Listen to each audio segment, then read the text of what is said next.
తులసి చంద్ గురించి నానా రకాల మాటలు రాశారు. ఏది ఏం చేసిందండి ఆమె? కొన్ని ప్రశ్నలు వేసింది.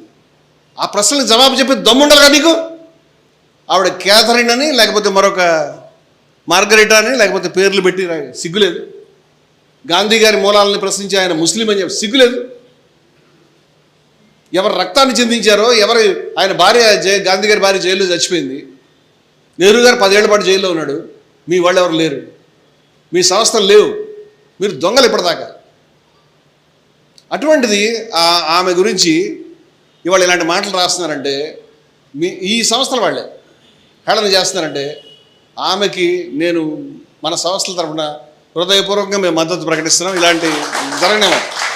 అదేవిధంగా సత్యభామ, నేను అనుకుంటున్నాను అటువంటి సత్యదర్శుల్ని చాలా అరుదుగా చూస్తాం మనం.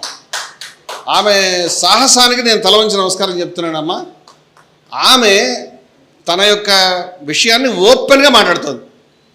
నేను మొన్నటిదాకా ఈ వాట్సాప్ యూనివర్సిటీలో మోసపోయాను, తప్పు, ఇదంతా కూడా విద్వేషం అని ఆమె ఇవాళ మనం మాట్లాడుతున్న భాషలోనే చక్కగా కుల అసమానతల గురించి మాట్లాడుతుంది, నిజమైన ధర్మాన్ని గురించి మాట్లాడుతుంది, ధర్మాన్ని చెరబడుతున్న వాళ్ళ గురించి మాట్లాడుతుంది. ఇక మొదలైంది వీళ్ళందరికీ ఆట వస్తువులాగా ఆమె గురించి బొమ్మలు వేసి మాట్లాడుతున్నారు. సిగ్గులేని మనుషులు మీరంతా కూడా.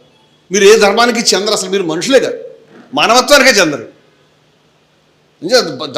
ధర్మరక్షకురాలుగా అంటే సత్యభామ చెప్పిన ప్రతి విషయాన్ని మీరు అంగీకరించక్కర్లేదు, రమణమూర్తి చెప్పిన ప్రతి విషయాన్ని అంగీకరించక్కర్లేదు, మరొకరు ఎవరైనా చెప్పిన విషయాన్ని అంగీకరించక్కర్లేదు.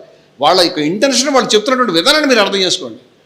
సత్యభామ ఈరోజు ధర్మాన్ని యొక్క నిజమైన రక్షకురాలుగా ఆవిడ ముందుకు వచ్చినందుకు ఆవిడకి నేను జేజేలు చెప్తూ ఆవిడ వెంబడి మేము ఉంటాం, ఏం అనుమానం లేదు. ఆ అమ్మాయి మొన్న కల్పనని నరికేసి చంపేస్తామని ఆడపిల్లల్ని చూడకుండా ఎక్కడుంటే అక్కడికి నరికి చంపుతాం. అంతకుముందు మా రజనీకి కూడా ఇలాంటి ఫోన్స్ వచ్చినాయి. ఆమె నిప్పులు చెరిగింది ఆ రోజు, మన ఛానల్లో దొరుకుతాయి. కల్పనని ఆ విధంగా చెప్తే ఆమె పెట్టింది, ఇక్కడ ఉన్నాను రా బాబు, రా నువ్వు ఎక్కడి నుంచి వస్తావని. నిజంగా ఆమె మా సోదరి. నేను చెప్తున్నా, ఇలా ఆడవాళ్ళ మీద ఎవరి మీద మాట్లాడుతున్న విషయాన్ని మేము అనుమతించాం. అంతకుముందు తులసి చంద్ మీద చేస్తే పాపం ఆవిడ సభ పెట్టుకుంది.